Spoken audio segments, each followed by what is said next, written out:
Good evening, everyone, and thanks for watching. I'm Katie Moore. And I'm Cherise Gibson. 1 week after the Bourbon Street terror attack, the New Orleans City Council held its first hearing on the city's security preparations leading up to the incident. The city's top cop declined to answer questions about the NOPD and how they protected the city, but announced the NOPD is bringing in a high-profile consultant to help the department moving forward. Paul Murphy's joining us live outside City Hall with that story. Paul?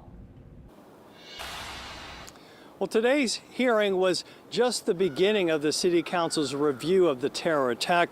The meeting was more of a dialogue than an investigation, but the City Council is clearly trying to determine those security gaps that existed prior to the attack and how to prevent something like this from happening again. The joint meeting of the City Council's Public Works and Criminal Justice Committees comes just 1 week after the Bourbon Street attack.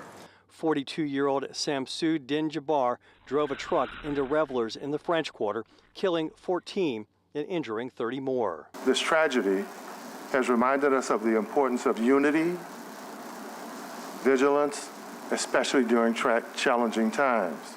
There are questions about some of the city's security decisions prior to the attack, such as why a single police SUV was used to block the entrance to Bourbon Street on New Year's Eve, the lack of secondary defenses, which allowed Jabbar to drive unimpeded for 3 blocks, and ongoing efforts to install security barriers that may not stop a large speeding vehicle. And I do believe it is important to look back and figure out what gaps were there so that we don't have those gaps continuing. NOPD Superintendent Ann Kirkpatrick appeared before the council, but declined to answer any direct questions about the attack. I am and will answer any all questions that I can, but not today.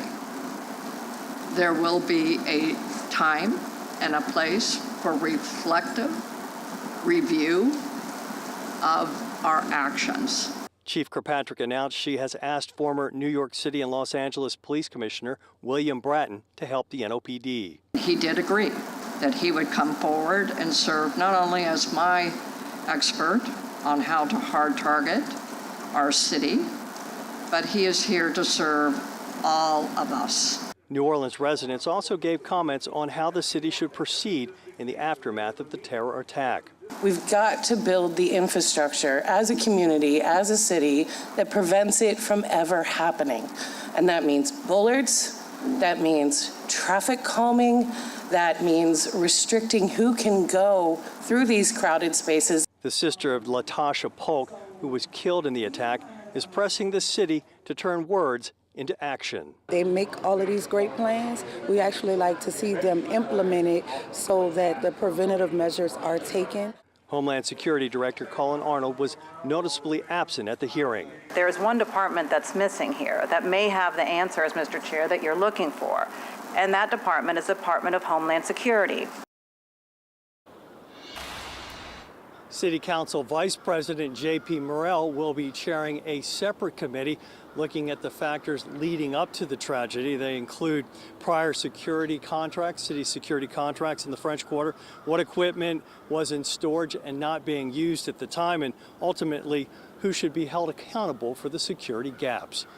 We're live at New Orleans City Hall. Paul Murphy, WWL, Louisiana. Paul, thank you so much. And as you can imagine, the city is still grappling with the New Year's Day terrorist attack while still trying to safely prepare for upcoming events. In the wake of the attack, Mardi Gras has now been upgraded under the Department of Homeland Security to the highest level of security.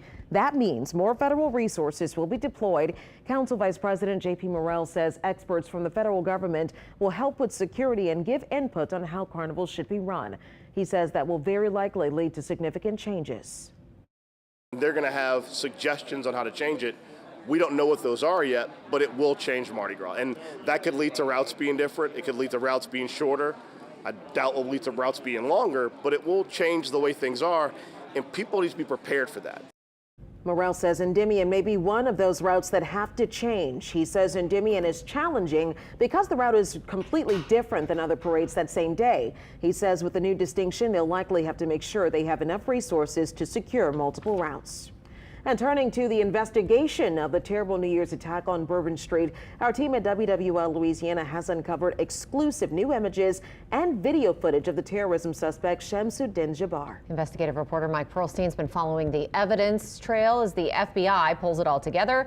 Joins us now with some exclusive information. Pearl? Exclusive is right, Katie, Cherise. Some of this new evidence was discovered by one of our producers, Tori Josie, and it comes from publicly available EarthCam videos that are normally viewed for fun during Carnival and other celebrations. Now we see chilling images of the man that the FBI says killed 14 people and injured more than 30 others during his murderous vehicle rampage down Bourbon Street. This first video shows Jabbar during one of 2 trips to New Orleans when he apparently scouted his target area.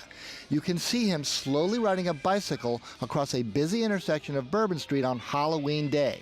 And you can see he is wearing those meta glasses that he used to record his ride.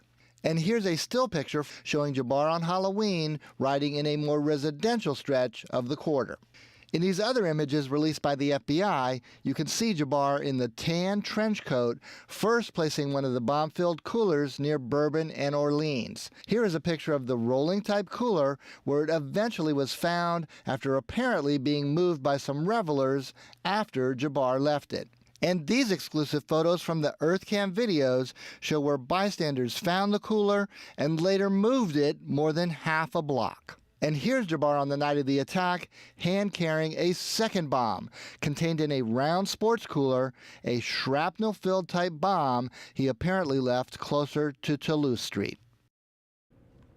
Now, of course, thankfully, Jabbar never had a chance to detonate those bombs because he was killed in a shootout with New Orleans police after his deadly truck attack. The FBI is continuing to piece together any new information about the suspect, especially from his Halloween visit and a second visit on November 10th.